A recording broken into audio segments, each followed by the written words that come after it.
Assalamualaikum warahmatullahi wabarakatuh. Salam sehat selalu, tabibun. Para mahasiswa-mahasiswi yang saya hormati, kita bertemu kembali pada mata kuliah difusi dan inovasi pendidikan. Pada pertemuan kita kali ini, kita akan membahas tentang karakteristik inovasi. Sebelum membahas tentang karakteristik inovasi, apa itu inovasi? Inovasi menurut Rogers adalah suatu gagasan atau praktek atau benda yang dianggap atau dirasa baru oleh individu atau kelompok masyarakat. Jadi ada sesuatu yang baru, baik itu berupa ide atau gagasan atau sesuatu yang dipraktekkan atau benda ya, yang dirasa oleh individu atau kelompok masyarakat. Artinya sesuatu yang baru itu belum tentu baru oleh individu atau masyarakat yang lain. Jadi sesuatu yang baru pun subjektif. Jadi gagasan atau praktek atau benda yang dianggap atau dirasa baru oleh individu atau kelompok masyarakat itu adalah inovasi. Kemudian dari Nelly Mann, inovasi adalah proses atau hasil pengembangan dan atau pemanfaatan pengetahuan, keterampilan, termasuk keterampilan teknologi dan pengalaman untuk menciptakan atau memperbaiki produk, bisa barang atau jasa, proses atau sistem yang baru yang memberikan nilai yang berarti atau secara signifikan, terutama ekonomi dan sosial. Sama seperti tadi ada kata baru, kata kuncinya adalah sistem yang baru, sesuatu yang baru. Yang baru itu punya nilai yang bermakna secara signifikan, terutama dari segi ekonomi dan sosial ya. Kemudian dari Landau, inovasi merupakan proses yang berlangsung untuk meninggalkan, mencari, mengeksplorasi yang menghasilkan produk-produk baru, teknik-teknik baru, bentuk-bentuk organisasi baru, pasar baru, dan lain-lain. Sama, baru. Kata kuncinya adalah baru. Drucker, inovasi sebagai sesuatu yang baru, berguna, dan dapat meningkatkan kualitas hidup produk atau layanan seperti produk baru, layanan baru, proses baru, teknologi baru, ya, bahan baku baru, dan lain-lain. Sama kata kuncinya adalah baru. Baru dari segi produk, layanan, proses, teknologi, bahan baku, dan semuanya baru. Model bisnis. Ya. Dari beberapa pendapat di atas dapat disimpulkan bahwa inovasi adalah proses penyebaran atau serapan ide-ide atau hal-hal baru dalam upaya merubah suatu masyarakat yang terjadi secara terus-menerus. Jadi penyebaran ide-ide baru tersebut itu terjadi dalam suatu masyarakat dan terjadi terus-menerus, tidak pernah berhenti dari suatu tempat ke tempat yang lain, dari suatu kurun waktu yang lain, dari suatu bidang tertentu ke bidang yang lain, kepada kelompok anggota dari sistem sosial. Inovasi tidak hanya sekedar sebuah kegiatan tanpa makna. Tujuan inovasi adalah diadopsinya suatu inovasi ilmu pengetahuan teknologi dan lain-lain oleh anggota sistem sosial tertentu. Jadi tujuan inovasi ini supaya anggota masyarakat atau anggota sistem sosial yang ada di dalam suatu masyarakat itu mengadopsi inovasi-inovasi yang sudah ada tersebut, baik ilmu pengetahuan, teknologi, pengembangan masyarakat, dan lain-lain. Supaya kalau diadopsi berarti masyarakat menerima produk yang dihasilkan dari inovasi. Setelah produk diterima oleh masyarakat tentunya ada keuntungan-keuntungan baik secara ekonomi maupun sosial. Itulah tujuan inovasi. Proses pengambilan keputusan inovasi ya, adalah proses mental di mana seseorang atau individu berlalu dari pengetahuan pertama mengenai suatu inovasi dengan membentuk suatu sikap terhadap inovasi sampai memutuskan untuk menolak atau menerima, melaksanakan ide-ide baru dan mengukuhkan terhadap keputusan inovasi. Jadi tidak gampang untuk supaya inovasi diterima kepada suatu sistem sosial tertentu. Inovasi diterima oleh suatu individu atau masyarakat atau kelompok. Makanya ada proses pengambilan keputusan inovasi dari individu atau kelompok. Nah, ini mencakup proses mental, di mana seorang atau individu lalu dari pengetahuan pertama mengenai suatu inovasi, kemudian membentuk suatu sikap tentang inovasi tersebut, sampai kemudian akhirnya memutuskan menerima atau menolak inovasi tersebut.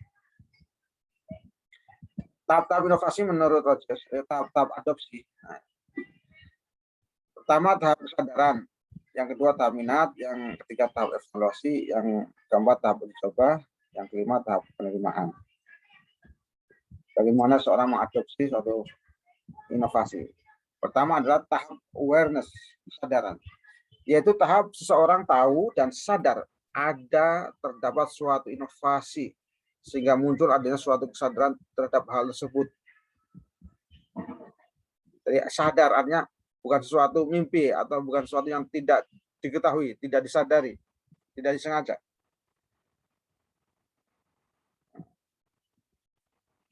Kita misalnya melihat baru-baru ini misalnya ada inovasi produk mobil buatan Indonesia asli misalnya ya. Nah, tahap awareness berarti kita sadar, oh ada mobil buatan Indonesia, anak Indonesia asli, apalagi anak SMK, orang sadar ya, tahu dan sadar ada suatu inovasi mobil produk buatan anak SMK. Yang kedua, setelah sadar, tahap interest, yaitu tahap di mana seseorang mulai mempertimbangkan atau sedang membentuk sikap terhadap inovasi yang telah diketahuinya tersebut, sehingga ia mulai tertarik pada hal tersebut. Nah, mulailah orang tertarik, oh seperti apa sih mobil buatan anak-anak dalam negeri, anak-anak SMK, baru SMK, coba belum S1, seperti apa? Ada tahap interest, ingin mengetahui, ingin apa? Berminat, mulai tertarik. Keingintahuannya sangat besar untuk ketertarikan terhadap mobil seperti itu ya, buatan anak-anak SMK. Kemudian yang ketiga baru tahap evaluation, yaitu tahap seorang melakukan penilaian dan membuat putusan apakah ia menolak atau menerima inovasi yang ditawarkan. Sehingga saat itu ia mulai mengevaluasi. Setelah dilihat-lihat mobilnya, oh seperti ini, oh bagus, oh bedanya dengan mobil yang lain seperti ini. Mulai membuat suatu keputusan, itu membeli atau tidak, menerima atau tidak ya. Kemudian tahap trial, yaitu tahap seseorang melaksanakan keputusan yang telah dibuatnya sehingga ia mulai mencoba suatu perilaku yang baru. Coba mobilnya, setelah dibuat keputusan sehingga dia mulai mencoba suatu perilaku yang baru. Yang terakhir adalah tahap adoption, yaitu tahap di mana seorang memastikan atau mengkonfirmasikan ya, keputusan yang diambilnya sehingga ia mulai mengadopsi perilaku baru tersebut ya, diadopsi. Akhirnya belilah mobil tersebut, diadopsi. Itulah tahap-tahap proses suatu adopsi terhadap suatu inovasi. Proses adopsi tidak berhenti segera setelah suatu inovasi diterima. Jadi adopsi itu terus berlanjut, terus-menerus berjalan. Kondisi ini akan berubah lagi sebagai akibat dari pengaruh lingkungan penerima adopsi. Setelah dalam perjalanan kita kemudian melakukan evaluasi baik atau tidak baik, bermanfaat atau tidak bermanfaat, bagus atau tidak bagus, itu dalam proses selanjutnya. Sehingga proses adopsi tidak pernah berhenti, harus selalu berjalan terus-menerus dan akan dipengaruhi oleh lingkungan. Oleh karena Rogers merevisi kembali teorinya tentang keputusan tentang inovasi, yaitu pertama knowledge, pengetahuan. Nah, sejauh mana seseorang itu memiliki pengetahuan tentang inovasi yang baru. Setelah memiliki pengetahuan tentang inovasi yang baru tadi, kemudian yang kedua persuasion, yaitu ajakan. Mengajak orang untuk membeli barang tersebut misalnya, ya, atau menggunakan barang tersebut. Kemudian baru decision, keputusan memutuskan untuk membeli atau tidak, memakai atau tidak, dan seterusnya. Yang keempat baru implementation, pelaksanaan, dan yang kelima baru mantap membeli, confirmation. Kemudian inovasi itu punya elemen-elemen. Elemen inovasi pertama adalah inovasi sendiri, itu sebuah gagasan atau tindakan yang dianggap baru oleh seseorang atau kelompok. Setelah kita memiliki inovasi, harus ada saluran komunikasi, alat untuk menyampaikan pesan inovasi dari sumber kepada penerima inovasi, ya, bisa melalui televisi, bisa melalui radio, bisa melalui internet, bisa melalui YouTube, dan seterusnya. Saluran komunikasi ada dua tipe, itu saluran komunikasi interpersonal, ya, dan saluran media massa. Bisa antar kawan, antar tetangga, antar saudara, antar organisasi, antar agama, dan seterusnya. Saluran komunikasi, jadi jelas inovasi ini akan disampaikan oleh penerima inovasi kalau ada saluran komunikasinya, bisa melalui media massa atau interpersonal, hubungan antar pribadi. Kemudian waktu adalah proses keputusan inovasi, dimulai dari seorang mengetahui hingga memutuskan untuk menerima inovasi atau menolak. Jadi ada waktu itu, ada jeda, ya, tidak mungkin langsung diterima, tapi melalui proses keputusan inovasi, yang prosesnya itu tadi melalui beberapa tahap. Kemudian baru sistem sosial, ada sistem yang dilaksanakan oleh masyarakat atau kelompok untuk memecahkan masalah dalam rangka mencapai sebuah tujuan bersama. Kalau sistem sosial sudah semua sepakat bahwa inovasi itu bisa memecahkan masalah dalam rangka tujuan bersama, maka berarti inovasi berhasil. Pengelompokan adopsi, jadi orang-orang yang mengadopsi inovasi itu ada beberapa kelompok. Pertama, inovator, seorang individu yang menemukan atau melakukan sebuah adopsi inovasi. Jadi kalau kita ingin mengadopsi sesuatu, maka kita namanya inovator. Individu yang menemukan atau melakukan sebuah adopsi. Kemudian ada early adopter. Individu ini biasanya berada di sekitaran orang yang membuat inovasi, misalnya karyawan. Karyawan-karyawan seperti ini biasanya membantu dalam bertukar pendapat. Kemudian early majority, seorang individu yang merasakan untuk pertama kali sebuah inovasi. Nah, penjelasannya yang pertama, inovator merupakan individu yang selalu ingin mencoba sesuatu yang baru dengan memiliki kemampuan finansial yang mendukung inovasi tersebut. Orang yang menemukan inovasi, biasanya orang ini memiliki kemampuan keuangan yang mendukung. Selain kemampuan otak, juga kemampuan finansial. Karena sebuah inovasi menghasilkan sesuatu yang menguntungkan secara finansial.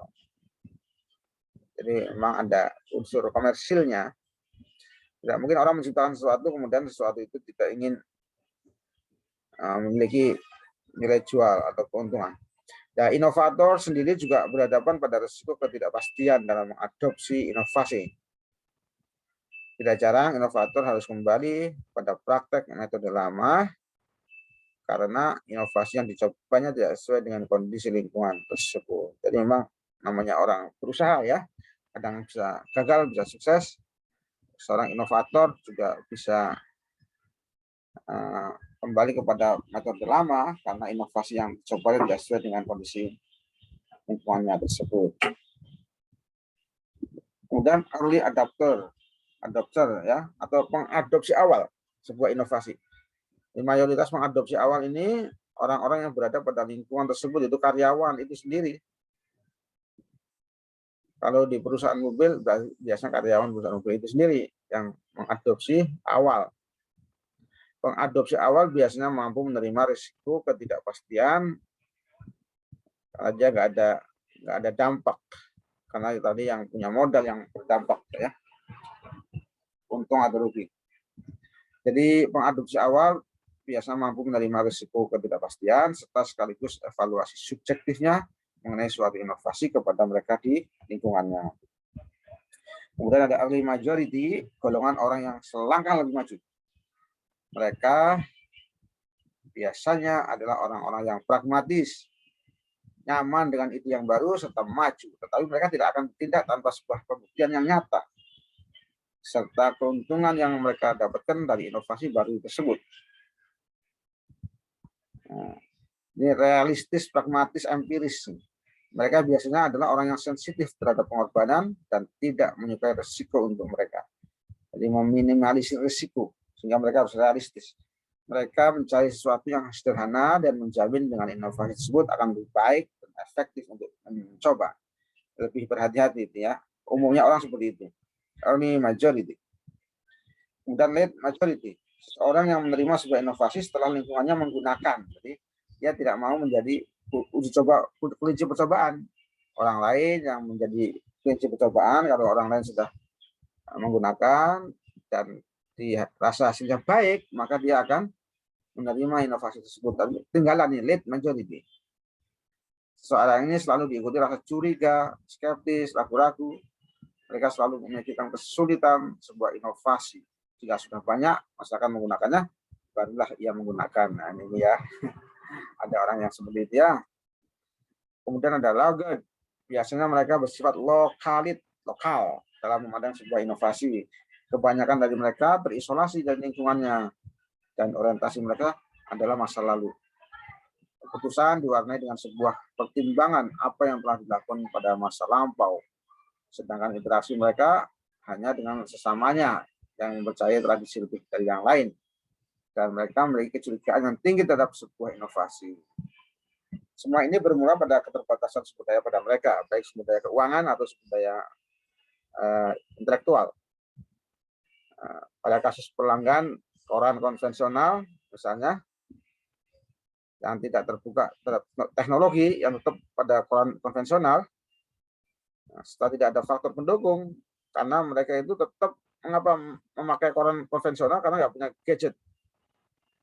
Biasanya ini pelanggan-pelanggan yang lama, yang orang-orang berbeda, atau karena faktor umurnya udah 80, 70, sehingga mereka tidak memahami teknologi.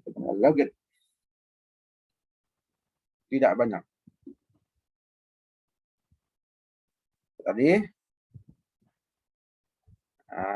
kaitan dengan pengelompokan adopsi, ada inovator, early adopter, ada early majority, late majority, ada laggard. Selanjutnya adalah karakteristik inovasi. Inovasi karakteristiknya adalah suatu sifat dari divisi inovasi, di mana karakteristik inovasi salah satu yang menentukan kecepatan suatu proses inovasi. Mana inovasi akan cepat diterima atau tidak? Pertama, tergantung relative advantage. Keuntungan relatif adalah tingkat kelebihan suatu inovasi. Nah, inovasi seperti saya katakan tadi itu harus mengandung nilai-nilai komersial. Apakah lebih baik dari inovasi yang ada sebelumnya atau tidak? Biasanya diukur dari segi ekonomi, murah atau mahal, prestis sosial. Nah, ini ada nilai keprestisan enggak secara sosial? Kenyamanan, kepuasan. Semakin besar keuntungan relatif yang dirasakan oleh adopter, maka semakin cepat inovasi tersebut diadopsi. Jadi jangan membuat sekali-sekali suatu inovasi yang tidak ada keuntungan bagi adopter. Jadi syarat pertama harus ada nilai keuntungan bagi adopter supaya inovasi cepat diadopsi oleh individu atau masyarakat. Yang kedua, compatibility atau kompatibilitas, kesesuaian atau keserasian. Ada tingkat keserasian atau kesesuaian dari suatu inovasi, apakah dianggap konsisten atau sesuai dengan nilai-nilai, pengalaman, dan kebutuhan yang ada. Jika kita ingin membuat sebuah pabrik sepatu yang baru, misalnya yang inovasinya baru, kita lihat dulu di masyarakat itu bagaimana nilai-nilai masyarakat tersebut terhadap budaya sepatu. Kalau masyarakatnya tidak ada satupun yang pakai sepatu, apakah akan tetap membuka pabrik sepatu di situ? Nah, makanya harus lihat nilai-nilai yang ada dalam suatu masyarakat. Kira-kira apa yang dibutuhkan oleh masyarakat itu, dan apa nilai-nilai yang tidak selaras sesuai dengan masyarakat tersebut. Jangan menciptakan suatu inovasi yang masyarakat itu tidak suka atau tidak sesuai dengan nilai-nilai tersebut. Ya. Jika inovasi berlawanan atau tidak sesuai dengan nilai-nilai dan norma-norma agama yang dianut oleh adopter, maka inovasi baru tersebut tidak dapat diadopsi dengan mudah oleh adopter. Kompleksiti atau kompleksitas, kerumitan adalah suatu tingkat kerumitan dari suatu inovasi untuk diadopsi. Orang-orang tua kenapa tidak mau menggunakan gadget? Karena mungkin dianggap itu ada kompleksitasnya sangat tinggi sehingga mereka tidak memahami atau sulit memahami atau sulit menggunakan inovasi. Semakin mudah suatu inovasi dimengerti dan dipahami oleh adopter, semakin cepat inovasi itu bisa diadopsi. Jadi ciptakan inovasi-inovasi yang bisa digunakan secara mudah, jangan mempersulit, kalau bisa untuk semua umur, sehingga semua umur bisa menggunakannya. Kemudian triability atau dapat diuji coba, merupakan tingkat apakah suatu inovasi dapat dicoba terlebih dahulu atau harus terikat untuk menggunakannya. Nah, ini penting. Kalau bagaimana kita memiliki suatu inovasi tidak bisa diuji cobakan atau tidak boleh diuji coba sehingga sifatnya sangat rahasia, tentunya akan lama ini ya. Jadi suatu inovasi dapat diuji coba pada keadaan sesungguhnya. Kalau inovasi berkaitan dengan motor ya, motor itu bisa dicoba. Jangan tidak bisa seperti beli kucing dalam karung. Nah, jadi kalau inovasi dapat diuji cobakan pada keadaan yang sesungguhnya, inovasi lebih cepat diadopsi. Jadi, untuk lebih mempercepat proses adopsi, maka suatu inovasi harus mampu menunjukkan kesungguhannya, yaitu dicoba, diimplementasikan, dan seterusnya. Observability dapat diobservasi, adalah tingkat bagaimana hasil penggunaan suatu inovasi dapat dilihat oleh orang lain. Hampir sama dengan diuji coba. Kalau diuji coba itu berarti dipraktekkan, kalau ini dilihat. Berarti ada inovasi yang tidak bisa dilihat. Nah, karena inovasi itu observable, bisa diamati, bisa dilihat. Semakin mudah seorang melihat hasil inovasi, semakin besar kemungkinan inovasi diadopsi. Selanjutnya adalah inovasi dan niat beli konsumen. Inovasi berpengaruh terhadap niat beli konsumen. Kalau kita ingin membeli sesuatu, maka apa yang dihasilkan dari inovasi itu mempengaruhi kita untuk membelinya. Penelitian tentang itu misalnya menyebut inovasi menjadi aspek penting yang mempengaruhi niat beli konsumen. Kita akan membeli suatu barang itu kalau barang itu tidak monoton, artinya itu ada inovasi-inovasi sesuatu yang baru ya. Jika ada aspek ini kita penasaran karena sudah punya, tapi kita ingin tahu seperti apa yang baru. Nah itu, jadi inovasi mempengaruhi niat beli kita terhadap suatu barang atau produk atau jasa dan seterusnya. Perilaku niat atau behavioral intention adalah seseorang yang memiliki tendensi untuk bereaksi dan menjadi faktor penting untuk memprediksi perilaku konsumen. Tendensi untuk bereaksi dalam hal ini adalah tendensi untuk membeli produk atau jasa dan seterusnya dari produk inovasi. Behavioral intention bergantung pada dua faktor, yaitu sikap dan persepsi. Sikap seseorang terhadap penggunaan sistem pertama bergantung bagaimana persepsi kegunaan, bagaimana kegunaan inovasi itu, atau perceived usefulness, yaitu keyakinan seseorang yang menggunakan sistem tertentu dapat meningkatkan pekerjaannya. Artinya berguna, bagaimana inovasi yang baru itu bisa berguna. Yang kedua, bagaimana inovasi yang baru itu mudah digunakan, persepsi kemudahan. Nah, bagaimana seorang itu mudah menggunakan sebuah sistem atau inovasi tersebut. Para mahasiswa dan mahasiswa sekalian, itu saja yang bisa saya berikan berkaitan dengan konsep karakteristik inovasi. Minggu depan kita insya Allah bicara tentang konsep dasar inovasi pendidikan. Oleh karenanya ada pertanyaan kami persilahkan. Kami tutup dulu. Assalamualaikum warahmatullahi wabarakatuh.